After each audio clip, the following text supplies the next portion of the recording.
Hello everyone, welcome to Michigan Man MTG, and I'm here today to talk about the 10 rares from Edge of Eternities that I think are going to have the most impact on Standard going forward. So before we do get into our list, remember to like and subscribe to get further content like this throughout future spoiler seasons. Alright, so coming in at number 10, I've got Singularity Rupture. It's 6 mana, sorcery, destroy all creatures, then any number of target players, each mill half of their library, rounded down.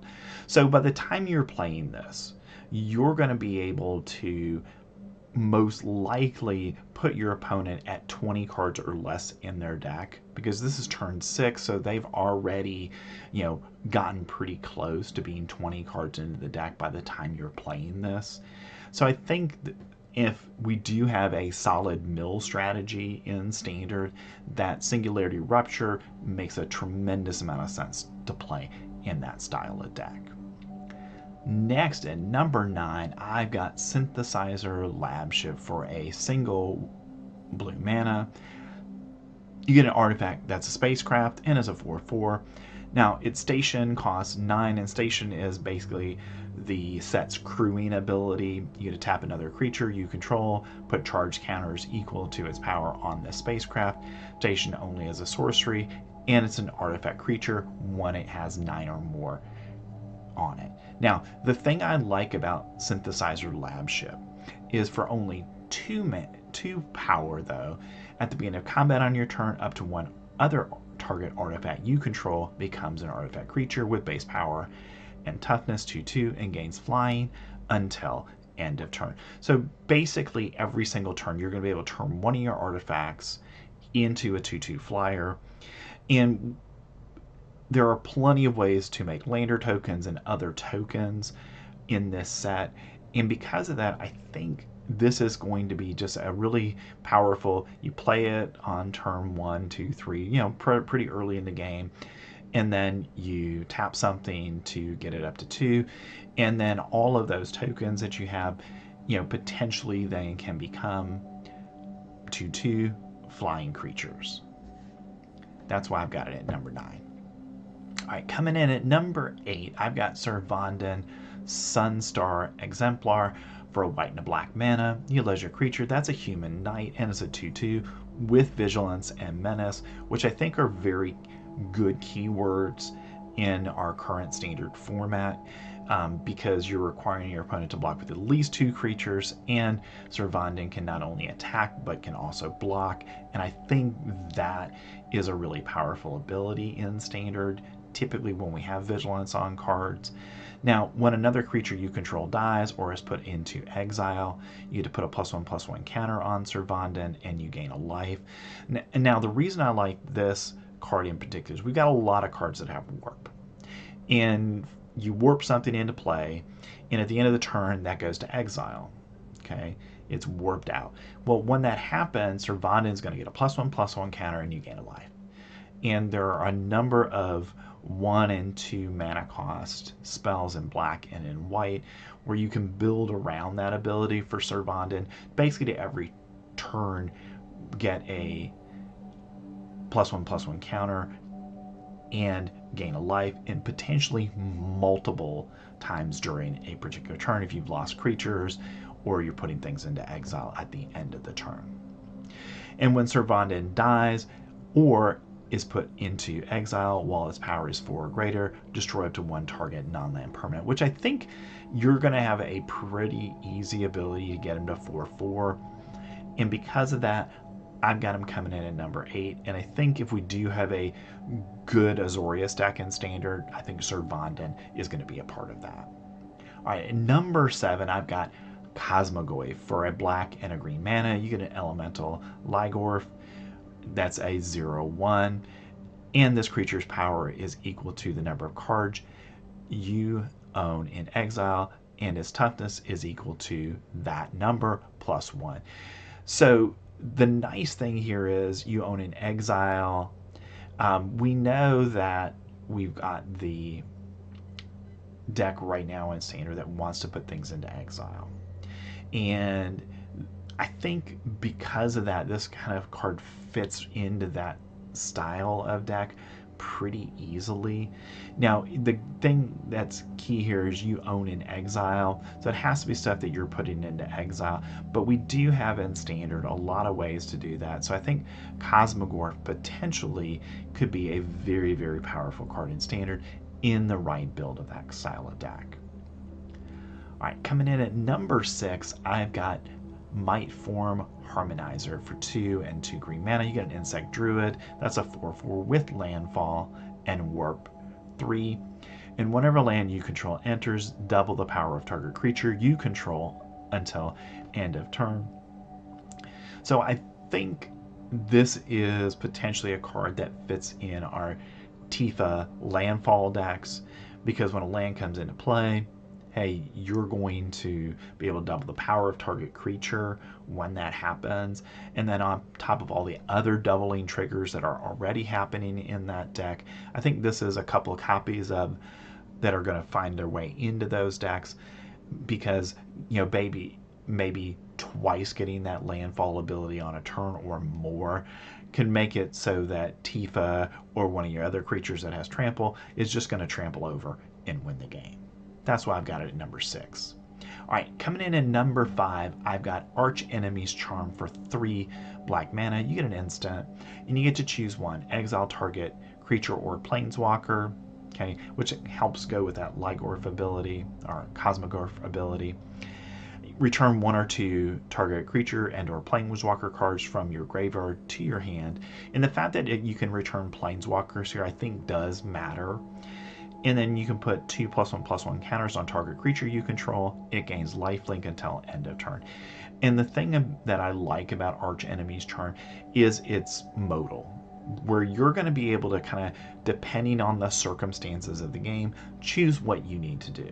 Hey, if there's a problem for a creature on your opponent's side, a problem planeswalker on your opponent's side, you can just exile it. Or, hey, they were able to kill some stuff early in the game that I really would like to get back from my graveyard, so I can go now pull those cards out. Or, maybe I've got a creature that flies, it doesn't have lifelink, but I'd like it to have lifelink. I could put those counters on it and fly over, gain some life in the course of that interaction as well. And I think that's good enough to see, a couple copies, maybe even a full play set of this in a black deck. All right, coming in at number 4, I've got Nova Helkite for 3 and 2 red mana. You get a dragon, that's a 4/5. It's got flying and haste, and when this creature enters, it deals 1 damage to target creature an opponent controls, and it also has warp for 2 and a red mana. So I'm rating this at number 4 because you can now play it on turn 3. For its warp ability, do a damage to one of your opponent's creatures. It flies in. For haste, you're going to do your 4 damage, and then it's going to warp out. And then later in the game, you'll be able to bring it back in and play it for its regular cost at that point. But I really like the fact that because it has haste, you're guaranteed on turn 3 to have a play, even though it's a 5-drop. And because of that, I think this is our 4th best rare from the set. All right, coming in at number 3, I've got 0-point Ballad. For X and a black mana, you get a sorcery. Destroy all creatures with toughness X or less. You lose X life. If X is 6 or more, return a creature card put into a graveyard this way to the battlefield under your control. So you can basically wipe the board with this spell, and then the best card that was the creature card that was on the board, you can now gain control of it. If it's one of yours, great. If not, your opponent's best creature, and now it's yours as well. And black right now doesn't really have a quality board wipe, but this is the answer. So I expect people to be buying this in large quantities. So you probably want to get your 4 copies early, because I think black will almost automatically go to this as their sweeper of choice. And a lot of times right now in standard, even at the 3-drop spot, our black creatures tend to have 4 toughness or greater, so you can do this for 4 mana and wipe out hopefully your opponent's side of the board, destroying everything that's 3 toughness or less, and then you can at that point, are able to swing freely and attack into your opponent. That's why I've got it at number 3. All right, coming in at number 2, I've got Pinnacle Star Cage.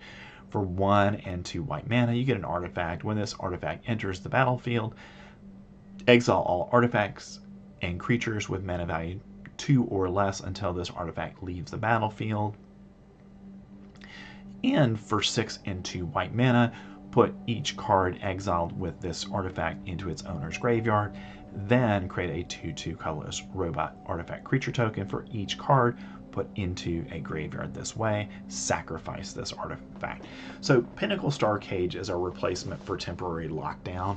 Now, it doesn't do everything that lockdown did, because lockdown would get enchantments, planeswalkers, anything that was 2 mana or less. Where this is limited to artifacts and creatures only, so it's not as good. But I guarantee you this is going to be one of the most played cards from the set, because people are going to be playing control decks or decks where they're playing mostly creatures that are 3 mana or greater, and this is a way to lock down those aggro strategies. On turn 3 or 4, you take their cards out of play at that point, and because of that, I've got it at number 2. All right, coming in at number 1, I've got Consult the Star Charts. For a colorless and a blue mana, you get an instant with kicker of 1 and a blue mana, and you look at the top X cards of your library, where X is a number of lands you control. Put 1 of those cards into your hand. If this spell was kicked, put 2 of those cards into your hand instead. Put the rest on the bottom of your library in a random order.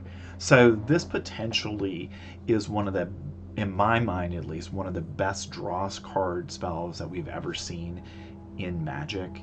And because of that, I've got it at number 1. You're going to be able to, if the worst case scenario is you play this on turn 2, and for 2 mana you look at 2 cards.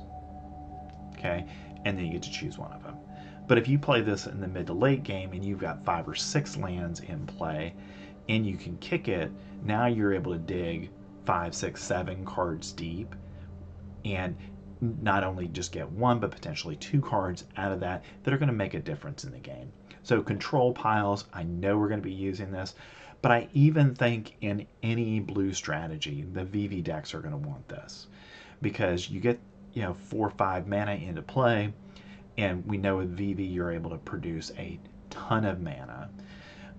So kicking this shouldn't be a problem. It's just how many cards deep you're going to be able to go into. And I think because this probably is going to be the most impactful card that's a rare from this set. All right, so those are my top 10 mythic rares from Edge of Eternities for Standard. Thanks for staying to the end of the video. I'll post a link here to my ranking of the 20 mythic rares from the set, and I'll also have a ranking of the top 15 uncommons from the set, because there's a lot of good uncommons that I think are going to have a chance to see Standard play. Thanks for staying to the end of the video, and remember to like and subscribe to get further content like this throughout Edge of Eternities preview season and beyond. Thanks, I'll see you in the next one.